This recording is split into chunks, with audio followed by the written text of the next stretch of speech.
ल हेर्नुहोस् साथीभाइ यो गुल्मीको कहाँ हो रे यो गुल्मीको शिवालय मन्दिर हो कि के हो साथीभाइ हो? जय शिवाजी के हो? सीताराम जय सीताराम मन्दिर हो हेर्नुहोस्। यसो गुल्मीको भएन कि काट्ने सिँडे ऐ बिग्रिसक्यो कि भन्दाखेरि त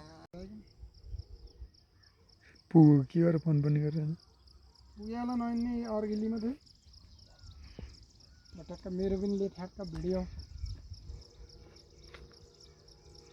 बब्बाल दे जुम नगर जुम गरेको नाम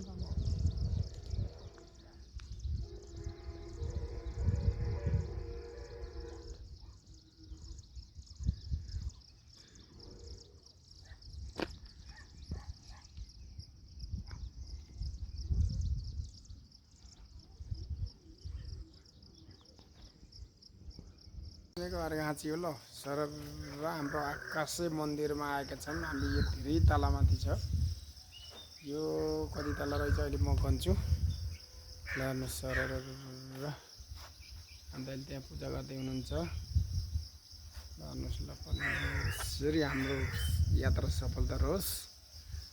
हामीलाई हेर्नुहोस् अर्घाँचीको हो यो एकदम विशेष छ यो मन्दिर। ल हेर्नुहोस् है यति गर्दा बल्ल देखिन्छ टुप्पो टुप्पो अझै देखिएको छैन मन्दिरको विशेष हेर्नुहोस् सर र हजुरहरूलाई नि यसो आउने मन लागे पर घुम्ने मन लागे पर आउनु होला है। यो अर्घाँची हो अर्घाँची तमगासदेखि खासै टाढा होइन नजिकै छ। ल हेर्नुहोस्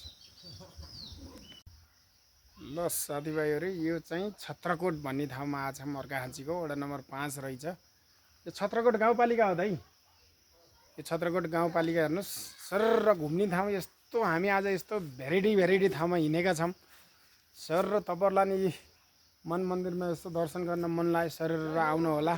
यति बवाल छ हेर्नुहोस्, हेर्ने भने तपाईँ छक्कै पर्नुहुन्छ। विशेष ठाउँ छ हेर्नुहोस् होइन। यी टावर पनि रहेछ यहाँ एकदम जसरी भानी यसो घुमेर सर हामी दुई भाइ आएका छौँ। यस्तो विशेष ठाउँ रहेछ क्या सर र घुमेर नथाकिन् जस्तो। ल हेर्नुहोस् त बाटैभरि ठ्याक्क लाएर बाटैभरि हेर्नुहोस् सर यति विशेष ठाउँ क्या तपाईँको